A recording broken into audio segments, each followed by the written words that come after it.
Buongiorno cari amici e benvenuti anche oggi a Analyze Flash del vostro maledetto veneziano.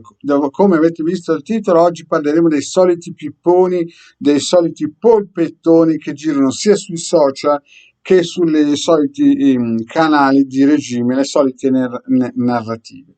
Come vi avevo già spiegato il Marietto, per chi lo segue dal 2012-2010 più o meno, quando tutti pensavano che arrivasse giù il salto quantico, gli extraterrestri colorati, gli angeli, gli arcangeli, vogliamoci tutti bene, le paroline magiche, insomma tutto questo minestrone New Age che ha invaso il nostro modo di pensare e di vivere. Beh, in quel momento lì il vostro maledetto veneziano in alcuni gruppi sui social parlava già della parolina magica del Marietto, e cioè farvi scorti alimentari, farvi scorti di vitamine, farvi scorti di melatonina, insomma, vi stava già dando la dritta giusta perché aveva già spiegato che prima sarebbe dovuto chiudere qualche casa da gioco e poi dopo i russi avrebbero invaso l'Europa.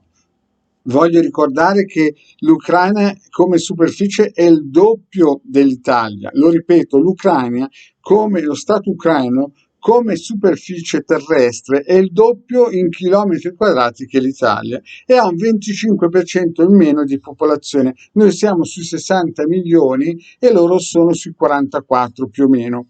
Sono già usciti sfollati dall'Ucraina più o meno ufficialmente 4 milioni di persone che non hanno moneta perché la loro moneta non è riconosciuta dagli altri stati e quindi praticamente sono usciti a mani vuote, molti di questi. Quindi, e questo è il primo puzzle, no? Cioè la Russia praticamente ha invaso una parte dell'Europa con ufficialmente 160.000 soldati. Chiaramente ha invaso questo Stato con i fondi di magazzino, non sta usando le armi reali che ha, perché come avete visto in alcuni filmati riescono a colpire una mela a 3.000 km distante e fare un buco grande come un cratere di un vulcano. Quindi tecnologicamente hanno delle armi sofisticatissime, no? Al di là di quello che si sente nei giornali di regime, questa guerra non è che un giorno si è alzato il signor Putin e ha visto il sole, la giornata nera e ha detto invadiamo. È un piano chiaramente prestabilito da parecchi anni. Qui intanto metto anche un sigillo di protezione perché visto che ci sono alcuni che seguono il Marietto e vedono che il Marietto le azzecca, mi chiedono qual è in questo momento, al di là del ciondolo magico, al di là del sesto sigillo di Marte, che è prettamente per protezioni personali.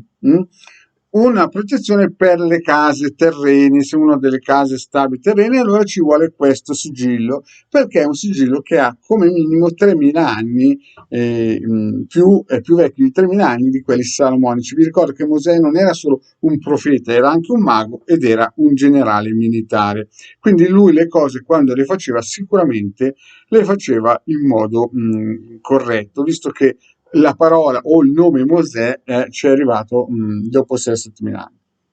Bene, allora come andrà questa evoluzione? La prima cosa che voi dovete capire se avete delle finanze è prima di tutto togliere tutto quello che avete dai circuiti elettronici e portarlo chiaramente nel materasso, perché qui, come avete visto, dopo questa situazione del Covid che sta ad agio distruggendo o ha distrutto l'economia di tantissime persone che avevano magari un ristorante, un'attività, e il nostro governo lì ci ha messo sopra il governo di Milione una pezza molto importante per fare che tutto andasse in modo peggiore. Infatti con l'euro e l'avvento di questo Covid siamo riusciti a degradare il comparto industriale italiano del 25%. Neanche gli alleati quando bombardavano l'Italia erano riusciti così tanto, cioè gli americani. Comunque, riprendendo il discorso, quindi la prima cosa è chiaramente cercare di tirare fuori dai circuiti elettronici più moneta che si può, perché come avete visto gli ucraini quando hanno incominciato a scappare, la loro moneta, quella poca che erano riusciti a prendere, le altre banche non le hanno volute ricevere. Poi la seconda cosa molto importante è che se siete al nord vi conviene incominciare a guardare verso il sud. Se invece siete al nord e volete restare lì, allora il vostro maglietto veneziano vi consiglia un bel sigillo di Mosè per la vostra protezione. E poi chiaro un'indagine a vedere se sarà attaccata a questa zona, questo paese dove abitate. Poi è chiaro, ci sono tantissime altre cose che bisognerebbe fare, ma io ne ho già parlato ampiamente nelle varie pillole, quindi non aspettatevi gli extraterrestri in carrozza, non aspettatevi gli angeli colorati, non aspettatevi gli arcangeli, quelli che vi dicono che andrà tutto bene, perché queste cose qui vi ho già spiegato in altre pillole, attirano solo egregore, no? Che fondamentalmente vi succhieranno poi l'energia e in questi momenti come stanno succhiando le energie agli ucraini.